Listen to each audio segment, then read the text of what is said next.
Հունիսի 7-ի խորհրդարանական ընտրություններին քաղաքացիական պայմանագիր կուսակցությունը երկրորդ տեղում գտնվող քաղաքական ուժից ավելի քան 5 անգամ շատ քվե կստանա։ Միջազգային հանրապետական ինստիտուտի ուսումնասիրությունն է փաստում։ Տվյալները հավաքվել են 2026 թվականի մայիսի 5-ից 11-ն ընկած ժամանակահատվածում հեռախոսային հարցումների միջոցով։ Հարցվածների 38%-ը հայտնել է, որ հունիսի 7-ի խորհրդարանական ընտրություններին կքվեարկի քաղաքացիական պայմանագիր կուսակցության օգտին, 7%-ը ուժեղ Հայաստանի, 4%-ը Հայաստան դաշինքի, 2% Հայաստանի շնորհապետական կուսակցության և Բարգավաճ Հայաստանի և 1% Միասնության թևեր դոկ բոլորին դեմ եմ կուսակցությունների օգտին։ Հարցվածների 20%-ը չի որոշել, թե ում է ընտրելու, իսկ 23%-ը հրաժարվել է պատասխանել։ Մասնակիցներին հարցրել են, որքանով են վստահ, որ իրենց որոշումը վերջնական է։ 81%-ը հայտնել է, որ լիովին վստահ է իր ընտրության մեջ և չի փոխի իր միտքը մինչև ընտրության օրը։ Հարցվածների 34%-ի կարծիքով ընտրությունները անկասկած ազատ և արդար կլինեն, իսկ 37-ը նշել են, որ հավանաբար կլինեն ազատ և արդար։ Հավանաբար ոչ ազատ և արդար տարբերակը ընտրել է հարցվածների 13%-ը, իսկ 12%-ը կարծում է, որ ընտրությունները անկասկած ազատ և արդար չեն լինի։ Հետազոտության հեղինակները նաև փորձել են պարզել քաղաքական գործիչներից ում են ամենից շատ վստահում Հայաստանի քաղաքացիները։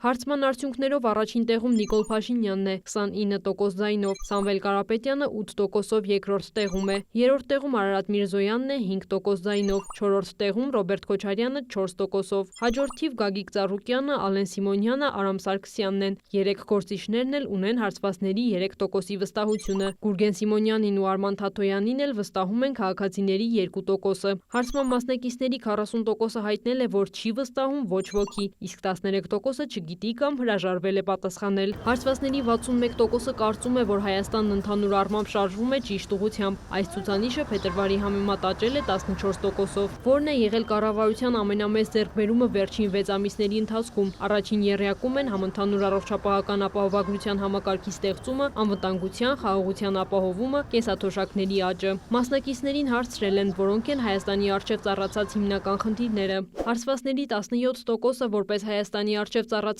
հիմնական խնդիր նշել է ազգային անվտանգությունն ու սահմանային իրավիճակը։ Հատկանշական է, որ այս ցուցանիշը 2025 թվականի հունիսի համեմատ նվազել է 27%-ով։ Խնդիրների շարքում երկրորդ տեղում գործազրկությունն է 15%-ով։ Հարցվածների 12%-ը որպես առաջնային խնդիր նշել է խաղաղության պակասը, 10%-ը կենսապահովման ծախսերն ու բարձր գները, իսկ 8%-ը ցածր աշխատավարձերը։ Մասնակիցները նշել են նաև երկրներն ու կառույցները, որոնք առավել կարևոր քաղաքական գործընկեր են համարում Հայաստանի համար։ Առաջին հորիզոնականում Ֆրանսիան է 39%-ով, որին հաջորդում է Ռուսաստանը 35%-ով, Եվրամիությունը ստացել է 34, Իրանը 29, իսկ Ամերիկայի Միացյալ Նահանգները 27%։ Վրաստանը որպես կարևոր գործընկեր նշել է 18%-ը, Չինաստանը 17%-ը։ Հարցման մեկ այլ հատվածում քաղաքացիները գնահատել են, թե որ երկրներն են ներկայացնում ամենամեծ քաղաքական սպառնալիքը Հայաստանի համար։ Հարցվածների 73%-ը որպես հիմնական սպառնալիք նշել է Ադրբեջանը, 58%-ը Թուրքիան, իսկ 32%-ը Ռուսաստանը։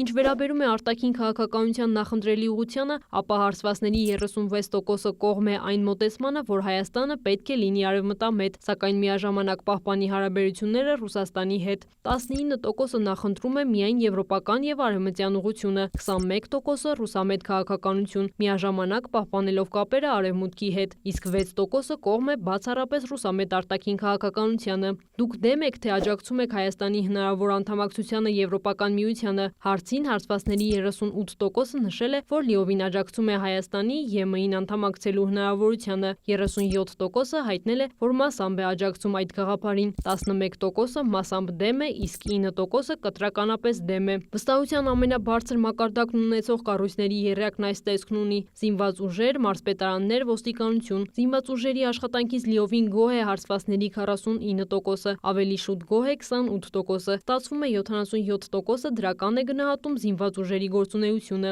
Մարզպետարանների աշխատանքը դրական է գնահատել հարցվածների 72%-ը, 35%-ը լիովին, 37%-ը ավելի շուտ գոհ է։ Մասնակցած անձանց 69%-ը եղել են լիովին գոհ կամ ավելի շուտ գոհ ներքին գործերի նախարարության ոստիկանության աշխատանքից, իսկ քաղաքականության վերաբերյալ տեղեկատվություն ստանալու առավել հուսալի լրատվամիջոց հարցվածները շարունակում են համարել Հանրային հեռուստաընկերությունը։ Քրիստինե Թորոսյան, լուրեր։